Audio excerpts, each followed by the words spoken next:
Is. You want a countdown, or how would you like to proceed? Well, welcome. Happy Valentine's Day. I'm David Knight, Mayor Pro Tem. Bill's out of town, so I'm covering this evening. Go ahead and read the access instructions for those who are going to call in. Access to the Basalt Town Council meetings can be found at www.basalt.net under the Agendas and Minutes tab. Click on February 14th, 2023 meeting to open. On the meeting access instructions page, click on the link to join the webinar. And let's go ahead and do a roll call, Pam. Sure. Okay, let us begin with Dieter Schindler. Present. Angela Anderson. Here. Glenn Drummond is joining us, was going to join us. Might be in the attendee. Yes, I'll bet he's in the attendees section. There he is. Let's allow that man to talk. There he is. I am here. Thank you, Glenn. David Knight, Here. Elise Hoddle, Present. Ryan Slack, Here. and Mayor Kane is not here. Thank you. All right, our first order of business is the consent agenda, and there's quite a few things, so I'll go through them. 2A's the minutes from January 24th, 2023. Item 2B, resolution number 2, series of 2023, resolution of the Town Council of Basalt, Colorado, approving an agreement for professional services with Gail Falwell for a sculpture at the Basalt River Park.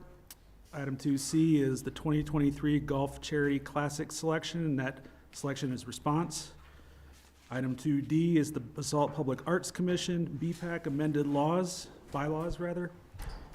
Item 2E is a continued to March 14th, 2023 public hearing and first reading of ordinance number 2, series of 2023, an ordinance of the Town Council of the Town of Basalt, Colorado, amending section 1623 of the Basalt Municipal Code related to sustainable building regulations. If anybody wants to break any of that out, let me know. Otherwise, I'll entertain a motion. Mayor, I move that the town council approve the consent agenda items as presented. Second. Moved and seconded. And please call the roll. Oh, do I need to color roll on this one, or? He's online, right? So, Well, there is an ordinance and a resolution. Oh, that's on true. this. This is true. Thank you for reminding me. Absolutely. I did not put that on the schedule here. That's a roll call. All right, let's do it. Let's begin with Angela Anderson. Yes. Thank you. Glenn Drummond. Yes. Thank you. Elise Hoddle. Yes. Thank you. Ryan Slack. Yes. Dieter Schindler. Yes. And David Knight. yes. Motion carries unanimously. Thank you.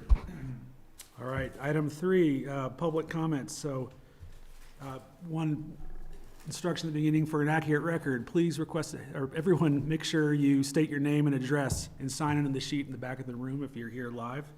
So please limit comments to 3 minutes and address your comments directly to me.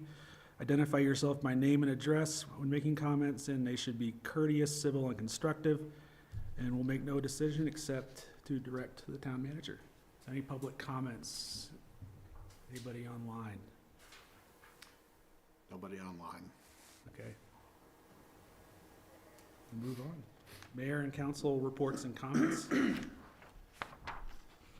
do y'all have? Nothing. I have one. Just wanted to thank Billy Grange and Picken County Open Space and Trails. If those of you haven't seen it, maybe there's a cross-country trail that's been groomed over there on the property there just west of the Shehai Bike Park. So that's an experiment. I was talking to Gary about it, and going to see how that plays out as far as, what the snow does being groomed down on the fields and how it might impact what's growing underneath there. It kind of follows the perimeter right now of the property. And last time I was on it was just skate. There was no classic tracks, but it's like nice undulating course, so you should check it out. Stays in the shade pretty well too, then. Especially It's that a mountain. uphill part, yeah. Nice. Anything else? All right, manager's report. Ryan. Okay, well, I have several things for you tonight. So the first I'll talk about was actually placed on the agenda. I put a draft letter to the governor in your packet, and I would like to have the mayor sign it. I would also actually probably CC our legislators on it as well. And basically what this is, there's been some information coming out that after a speech made by the governor and then also some of the legislators, that there's an effort afoot at this year's legislative session to override local zoning rules related to affordable housing. This is really concerning, generally speaking. We have a tradition of local control in this state, and I think that local municipalities do a good job of regulating their own zoning rules. I think the town would, and other municipalities in the state for that matter, would be better served through resources from the state. As you know, we've done a lot of work recently with our regional partners to start coming up with ways to mitigate for affordable housing, and I think a lot of what we need at this point is more resources.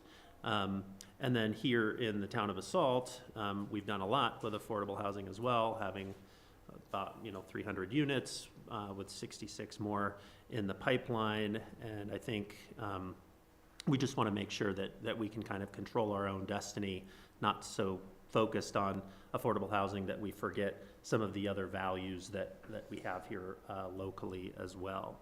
A couple of the things that we've heard so far were transit-oriented development. The legislature was looking at taking that up and looking for minimum densities along transit routes or at transit hubs. And so what this tells me potentially is Highway 82 potentially becomes free game for high-density housing. They had some talk about eliminating sprawl associated with having densities near transit hubs, but I think what that doesn't take into account, and we just don't know yet, is the lack of access to services potentially and access to infrastructure. There's a whole lot to consider when you're doing land use planning other than just access to transit. The other important part of it is community character.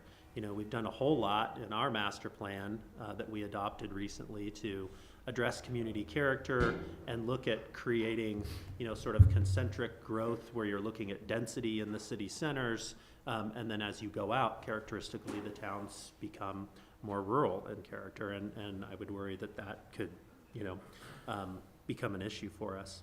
Another part of this was getting rid of the minimum parking standards associated with development, and as we know, we go through development proposals, we do have minimum standards, and we carefully consider those. And so getting rid of them, I'm not sure what happens to the vehicles. They get stored and parked in public rights of way for us to deal with at that point. And I also am not totally sure that as you locate more and more density on transit lines, is the transit agency actually able to accommodate that many people in a certain time frame if we get a big influx of development, and so that is a concern. And I think for us, our master plan and the way that we're planning our town really looks at metered growth. So we're planning out our infrastructure to slowly but surely accept new growth, and with sort of a short circuit of our rules, I would be worried that the town would then bear the burden of always trying to catch up with service delivery. And a couple more things, and then I'll just put it to rest. But there also has been discussion of doing accessory dwelling units as a use by right in all zone districts, and getting rid of minimum lot sizes in zone district, single-family homes, zone districts, which would allow then up to 6 plexes on a single-family home lot, and getting rid of parking standards adding 6 units into a neighborhood, that really worries me as far as our ability to serve. And so, I think that these things for us are ones that we just want to take seriously, have a seat at the table in the conversation, and, make sure that if things are coming, that they're well thought out, and that the legislature isn't just making broad brushstrokes that have serious unintended consequences for us. So the tone of the letter is really that,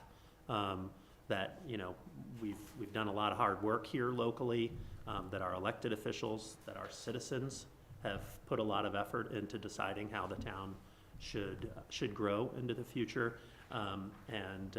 Coming from the state, you just kind of miss the unique qualities of a town and constraints that might exist. So with that, any comments on the letter, happy to take, but I would like to get that out as soon as we can. Are you looking for any kind of approval or a nod? Sure, just or- a nod if you guys are supportive, and we can get it signed and set it out. Nod, comments? I mean, I think these are all good things for us to discuss as a community Sure, yep. locally, Mhm. but yeah, Agreed. I don't necessarily want them forced on me. Yeah, we all agree it's important, affordable housing is important, but local solutions, local control to do that, we just need help. That's the big thing, I think, to emphasize. It was also brought up at the RWAPA meeting. Oh, was it? Yeah, with Mhm. Picken Related to County, water. Eagle County, yes, through kind of water, of how much water do we have, and I think that's also a interesting thing we should not shy away from, is viewing our carrying capacity across all things we use, so. Yep. I appreciate that. Yeah, that's good. Yeah, and maybe that's another point for the letter is, the letter's fine, but another point to consider is you alluded to, Ryan, is that there's also a requirement now that for any new development approval, there be a finding that there's an adequate water supply to serve the community. And, right now, this is at its infancy. We have a governor's policy, and maybe this will find its way into proposed legislation, but they'll have to reconcile that conflict. If all of a sudden there's a use by right to build sixplexes, then there'll be, could be a greater run on water supply. Mhm. Okay, thank you. I'll get that sent out. And I will say that a lot of our fellow communities share the same concerns as what I'm hearing through my channel, so I think this is a good step for us to be able to be involved. Secondly, I wanted to bring up to you this will just take a couple minutes. James, would you mind bringing up the maps for me? So I wanted to alert you to the fact that next week we will be starting the lightning bolt project. And actually, James, will you bring up that map first? Yes, please. And so that is going to be about a 6-week project. It's going to be from February 20th to April 5th. And this is a sanitation district project, so they are taking the lead. They're the ones that have contracted with the contractor on this. And so therefore they're doing the majority of the public outreach on it, though we are, assisting with that in a support role. So we have been so far in touch with the school district, with RAFTA, because this will affect the local right here in downtown, and then residents and businesses at Gold Rivers Court. An important reminder as to why we're starting this now is this is sort of a piece of the puzzle as we move toward the Midland project. So the timing on this is very important to get it as tight as we can related to the time frame, and to really sync it with the Midland project. So one of the potential impediments, but we have good, the season on our side is the groundwater. So if they encounter groundwater, that can lead to some delays. Ground's frozen right now, but we are very close to the rivers in this area, elevation-wise. So Catherine did reach out to the Bureau of Reclamation as well to try to figure out what their schedule might be for releases on Rudai. and see if we have any influence there, to kind of try to get the majority of this project done before that happens. Staff did initially coordinate with Chief Knott and the fire department regarding emergency response and access during the construction phase. And then Chief Knott, just this last week, communicated out to all of our regional agencies, the sheriff's departments, EMS, and made them aware of the fact that this will be going on. And the Sand District, as the project progresses, if there are any changes, we'll make sure that they're updating those emergency services. And then bring these maps just so you guys can get a better idea of what exactly we're talking about here. There are full traffic control associated with the project that goes out to the highway all the way into the ground zero of the project. That'll happen during the duration. The project, this map that you're seeing here, basically shows you where a closure for the entire project will take place. There will be access for the people that live in Gold Rivers Court and businesses so that they can get in and out. This really helps the timeline of the project to be able to keep this closed. So we'll make sure that all of that signage exists so people know there's a redirect in this area. And then, James, if you want to go to the other map. So here's where we are really starting to tie the two projects together, being the Lightning Bolt and Midland. So we are going to do, right now it's aimed at one overnight work night, I guess. And the idea there is on the left-hand side of the map, you can see right at the Midland Spur, we have to cross with a new water line, cross Two Rivers Road.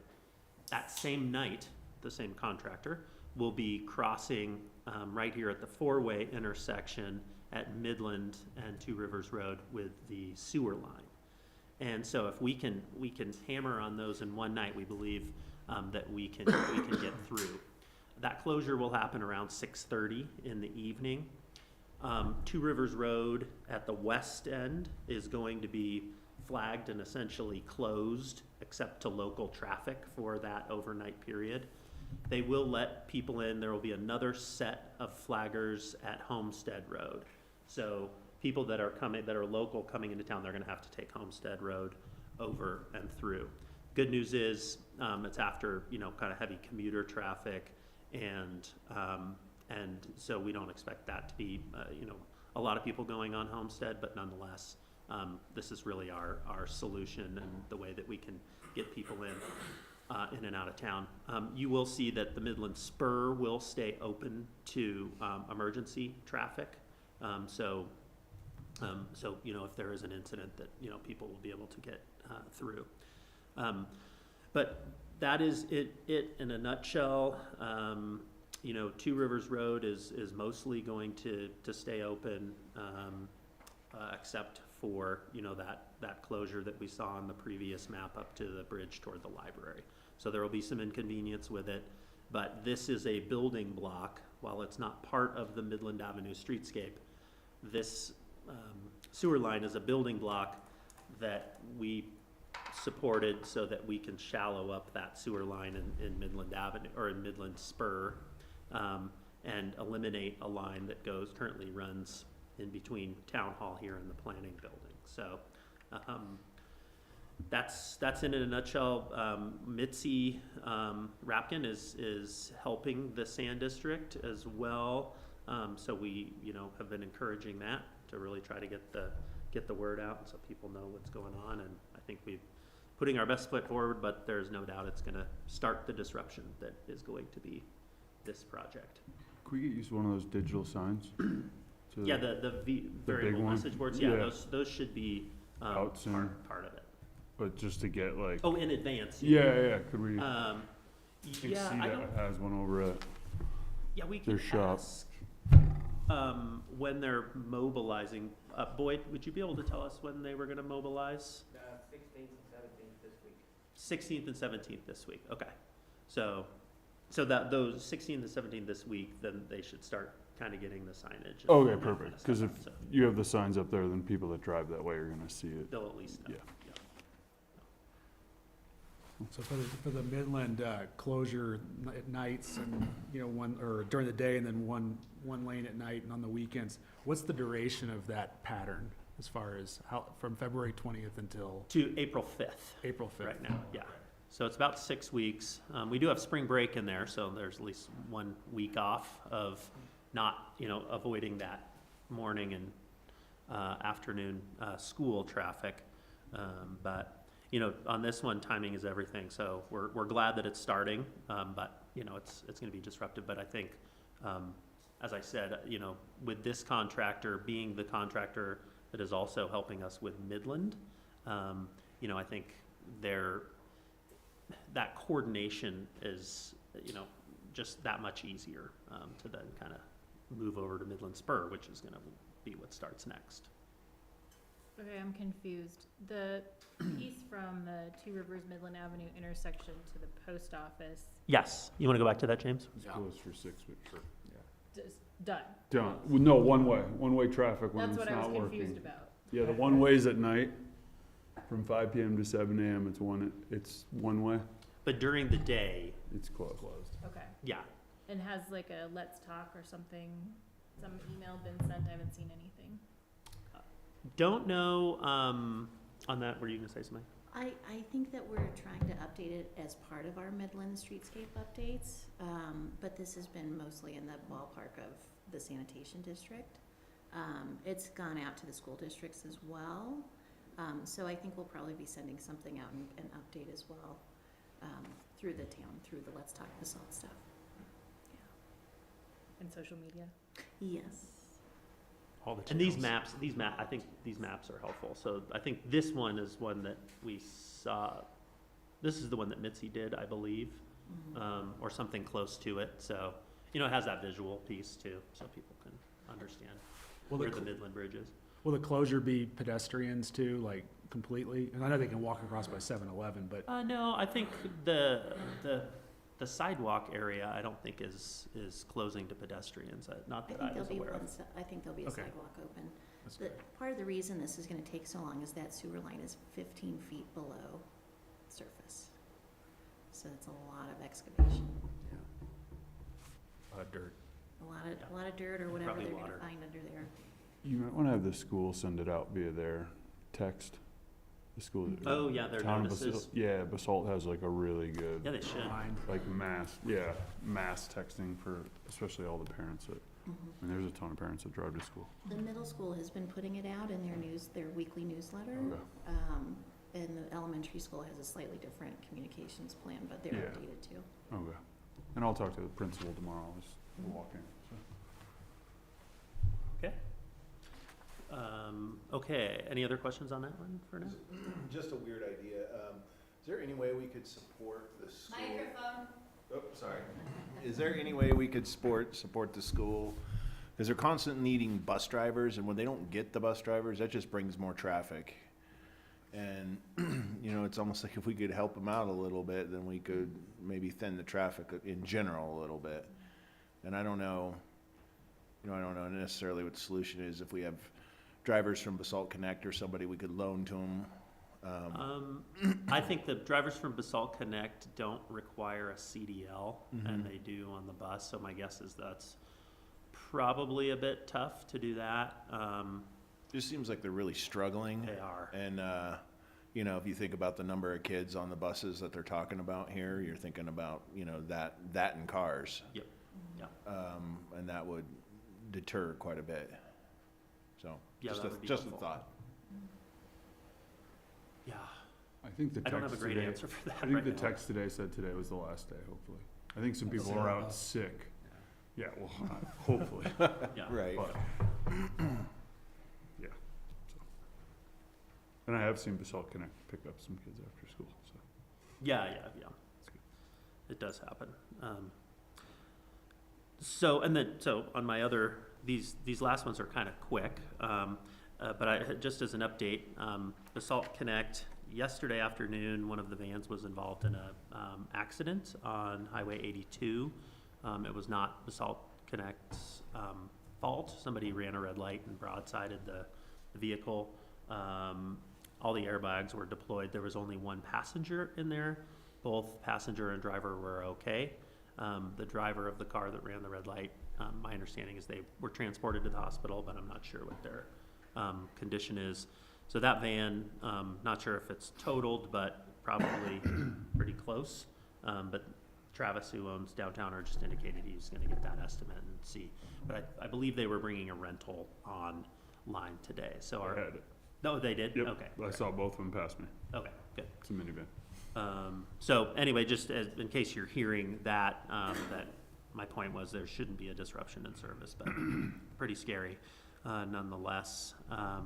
And then we got the contract from the state for our solar project grant, so that's now official, so underway with Nice that work. project as well.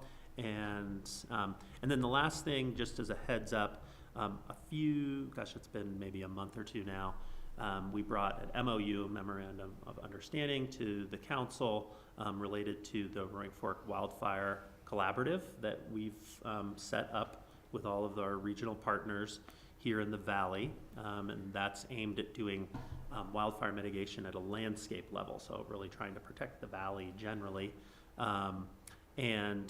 That was signed, that's in motion. The next step along the way is we are looking at bringing on a staff member.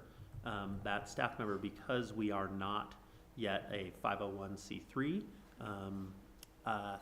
is going to be housed, if you will, with the Aspen Institute. So they've agreed to be the fiduciary in the meantime, taking the money from the organizations and then also providing management services for this person that will help us administer this new collaborative, as well as write grants and, just kind of help herd the sheep, so to speak.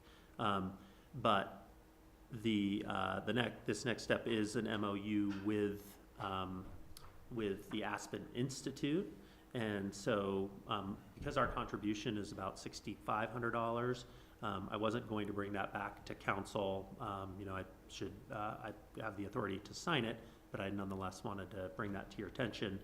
Once we get closer to getting that official status, that's something that would need to come back to you guys. So there'll probably be a signature there. But the good news is there's, momentum that's being gained on that wildfire front, which might not feel like it right now, but in the future we'll certainly be back in it. So I think that's it. Thank you. All right, thanks, Ryan.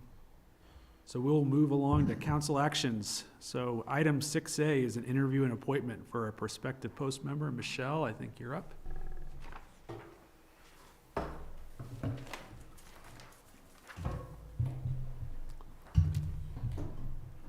Yay. Okay, I grabbed my wrong paper.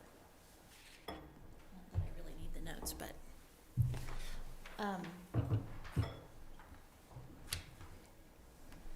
all right, so this is an interview and appointment for a prospective Parks and Open Space and Trails Commissioner.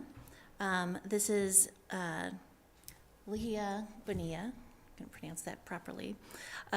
She's a longtime Basalt area resident and a professional in the Roaring Fork Valley. She is currently involved in Roaring Fork Leadership Academy and is a benefits specialist with Picken County. She recently brought a collaborative park project between Roaring Fork Leadership and the Basalt Library to post for comment and participation, where it was well received. Leah's interest in post and is sincere, and her willingness to be a voice for the Latino community is essential and important. Leah attended the January 6th and the February 8th post meetings, where post members enthusiastically recommended her approval to be appointed to the commission. Staff recommends council interview the applicant and if comfortable, make a motion to appoint Leah Bonilla to the Parks, Open Space, and Trails Commission for a 3-year term to end February 14th, 2026. Well, thank you for the interest. I have one question. So Roaring Fork Leadership, it sounds like that's the Mini Parks Here project. Can you tell us a little bit about that? Sure. So that is a 9-month commitment. So we started it back in August, and we are going to be graduating in May 3rd, hopefully. And then that is a cohort that they put together with 25 members every year. So I don't think they did one last year. I mean, 2021, 2022. And then they put one 2022, and we're gonna graduate this year. As part of the program, we have to, out of the 25 members, they divided by 5 groups each. So there's 5 individual projects that we have to commit to complete as a part of the process. And we choose, our group, or my group, choose to create one at the Basalt Library. And then that is, they do have like an open little area in one side of the library, which is very little utilized. And then the library thought that we can come up with something where families, children, and anyone can utilize it outside. So we send a survey internally to the library staff and then outside, asking for different ideas of what we can come up the better suit the library and everybody. So they did provide like several options, and then we decide that adding benches and some shading area and maybe the gardening section, it will be beneficial for everybody. So, and then we are in the middle of the process of creating that. Awesome. So we'll see you next summer, I guess. Yeah, hopefully. Very cool. Fellow counselors? We're excited to have you. Yeah, I think this is something that a lot of people have been hoping for, is someone to step up and join our, one of our committees from the Latino community. So we really appreciate it and hope you can share your experience and bring more involvement and a bigger voice for the Latino community. Thank you. I always have been like trying and wanting to do it, and then I feel that right now is the right time. I've been like busy raising my own kids, and now all of them are adults, and I truly think that it's about my time to give it back to the community that helped me at one point to raise my own family. Thank you. I think so too. Mayor, I move the town council appoint Ligia? Ligia.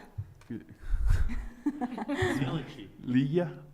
Pronounced like G as an H, as a sign as Okay. Ligia. Ligia Bonilla to the Parks and Open Space Trails Commission for a 3-year term ending February 14th, 2026.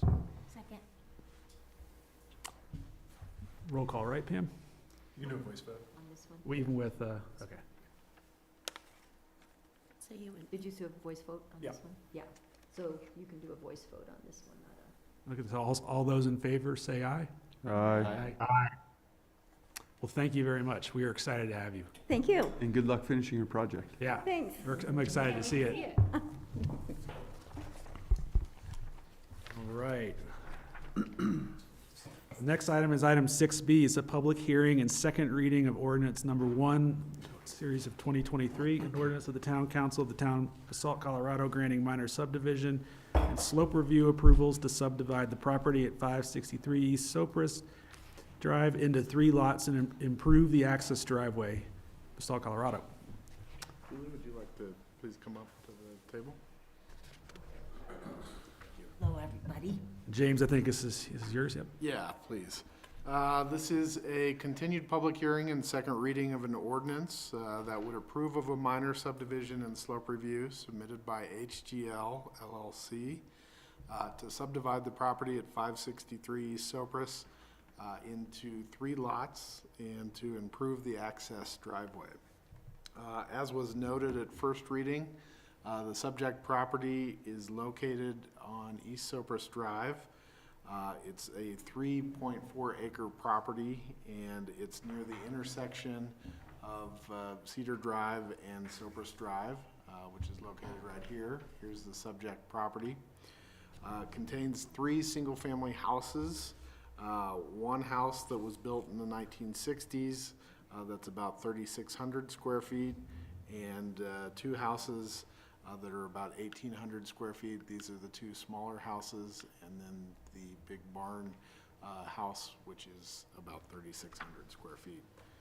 The property is zoned R2, and the applicant's proposal, as was described at the last meeting, is to subdivide it into 3 separate lots, 1 for each of the single-family houses. The lots are proposed to average between 35,000 and 67,000 square feet. The applicant is also. I can't see the laser because my camera doesn't. Okay, yeah, sure.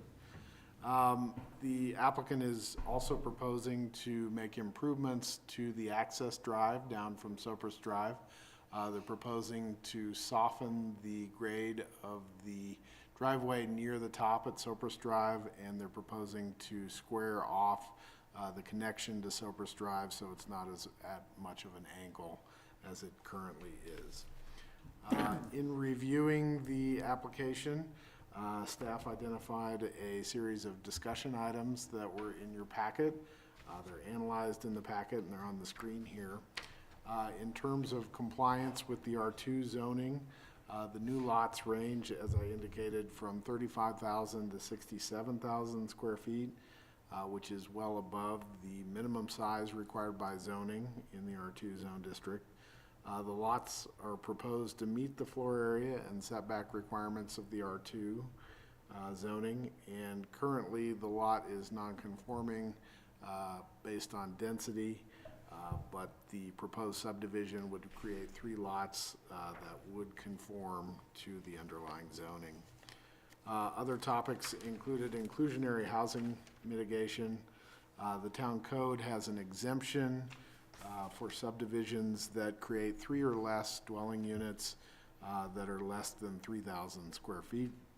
Staff has included a condition that requires that the 3 lots be limited to the 3,000 gross square feet of floor area to satisfy this affordable housing exemption from the mitigation. It does have the caveat that the existing 3,600 square foot house can remain, but if it's redeveloped, the new house on the site would be limited to 3,000 gross square feet to satisfy that exemption. As I noted, the driveway access requires a fire turnaround, and the applicants have proposed a fire turnaround, as you can see here in the plans. There's conditions in the draft ordinance that require the fire turnaround geometry to be approved by the fire district prior to constructing it. At the last meeting, the council approved the ordinance on first reading. Staff has made just one adjustment since first reading to the ordinance. That adjustment is itemized in your staff memo. The adjustment is to condition 4 in the ordinance, and it allows for up to 1,000 square foot addition to the existing houses with a technical review committee or TRC review, and then any replacement dwellings or additions of greater than 1,000 square feet would require a planning and zoning commission review to make sure that new houses are compatible and consistent with the character of the area, as well as that they would meet the wildfire mitigation requirements and the sustainable building regulations.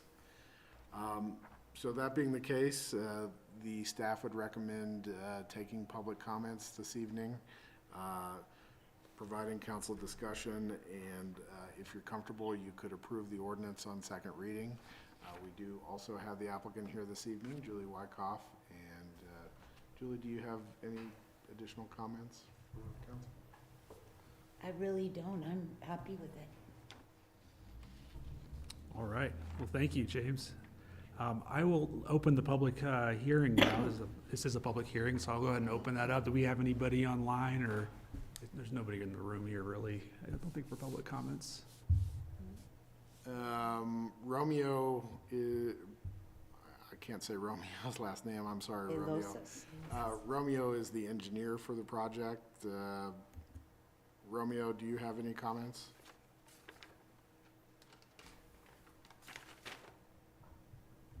No, James, I do not have any comments. Thank you for your presentation. We made some adjustments for our correspondence related to the sewer locates and slightly enlarged the easements for the fire turnaround.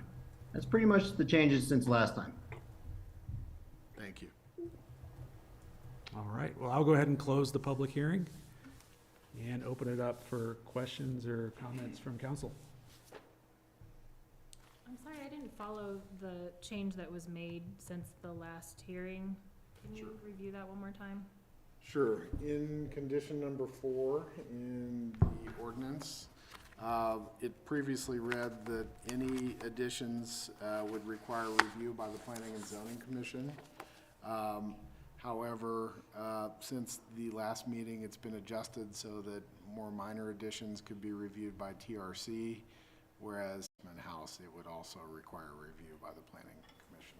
Okay, so the only change is who's reviewing, not the square footage. Yeah, that's Okay, correct. great, thank you. Any other comments?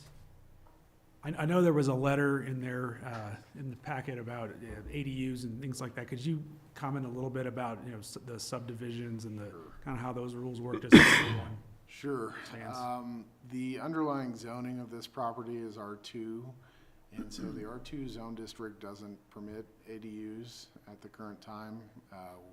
We could look at that through potential code amendments in the future. Also, in terms of talking about the potential to do ADUs on the site, the applicant is making some improvements to the driveway, but if there was a desire to do ADUs on these lots, there would have to be some additional exploration about, how accommodating the driveway is to allow for that and whether that's appropriate. Thanks, appreciate that. Anything else? Otherwise, I'd entertain a motion. Mayor, I move the town council adopt ordinance number 1, series of 2023 on second reading. Is there a second? Second. The motion's been seconded. Pam, please call the roll. Absolutely. Let's begin with Glenn Drummond. Yes. Thank you. Elise Hoddle, Yes. Ryan Slack, Yes. Dieter Schindler, Yes. David Knight, Yes. Angela Anderson. Yes. Motion carries unanimously. Thank you. Thank you for preserving that lot. Thanks a lot. Thank you, everyone. I really wanted you to ask me a question, but good night. Happy Valentine's Day. You too. Thank you very much. All right, our last order of business, item 6D is resolution number 3, series of 2023. Resolution of the Town Council of Basalt, Colorado, repealing and replacing the town's personnel code and employee handbook. Ryan. Yeah, so this is something that we do from time to time. We've done it over the last few years just because we have made some substantive changes. And this year, it's more in the housekeeping realm, but just to give a quick overview, we did fix some formatting changes because of the changes that we made in there, so things like the table of contents and renumbering and lettering. There was one, as we had staff reviewing it, we had one find in there of a title called unlawful harassment, and we got rid of unlawful. But David called me yesterday, and he did point out that there's some other unlawfuls in there, so we'll go and do a seek and find and make sure it's just harassment through there. We don't want any kind of harassment. And so that was a good one. And then the performance ratings, so those changed slightly. We recently updated and changed kind of formatting and look and feel of our annual review that we administer with employees. And so that's been rolled out to the employees, and then we just, kind of acknowledge that in this document as well. And then there were a few things that we changed that we had approval from you all, but we're just putting it in here so that, employees have access to it as well. So the sick leave buyback program, this is something that we have had a buyback program that kind of happened annually, and there were some qualifiers in there. We went ahead and changed that, as an employee leaves, they can be bought out a 4-to-1 ratio for their sick leave. And because we don't have a PTO approach to our time off, which we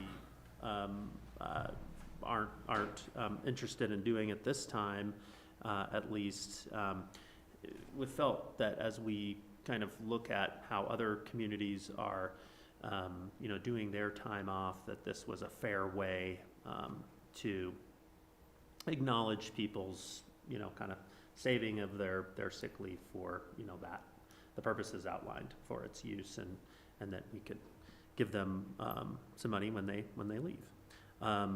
And vacation also changed a little bit in here as well. So we changed the accrual, the carryover amount to $260 for all employees. There was a kind of a strange tiered approach before. And so that just got changed to a flat rate, and then also to incentivize, being able to hire and retain good employees, we shifted the time frame. So it used to be, for example, in the first 5 years, you basically had 2 weeks, and we kind of shifted that back to the first 2 years, and then, after 2 years, then you go up to 3 weeks, and, we know people value their time off, and we're trying to, establish that work-life balance. So that is reflected in here. And then the last thing that got added into here is a practice that we've done since before my time with the town, but it was on Spanish proficiency. So there's a few employees that we have that help us out with translation and doing interpreting for us as well, and so because that's an extra piece to their job that's very valuable to us, we offer a stipend for that. So I think there's 4 employees that are able to get that right now. That's All it. right. Thanks. What questions and comments do you all have? Good to me. I think the performance ratings, it was a good up level. It's a lot clearer, and it's pretty aligned to kind of what you see across industries, so. Good. Yeah, well, one of the things we did also this year with the ratings is we added in the values. So the values that sit behind you all here, those are incorporated into the employee review. So that way we can really live the values that we created, which really are aimed at the organization. So nice addition, I think. Yeah, for sure. Mayor, I move that the town council adopt resolution number 3, series of 2023. Is there a second? Second. It's been moved and seconded. And Pam, would you please call the roll? Happy to, thank you. Let's begin with Angela Anderson. Yes. Glenn Drummond, Yes. Elise Hoddle, Yes. Ryan Slack, Yes. Dieter Schindler, Yes. and David Knight. Yes. Motion carries unanimously. Thank you.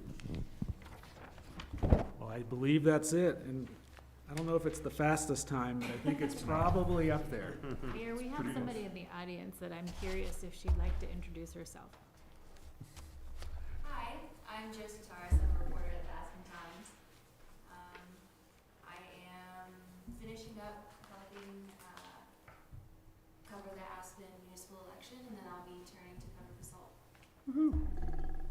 Thank you. Thank you, we're happy to have you. Yeah, welcome. Thanks for doing that. All right, we're adjourned. David, you're 12 minutes over. Oh, That was a hefty. fail. You were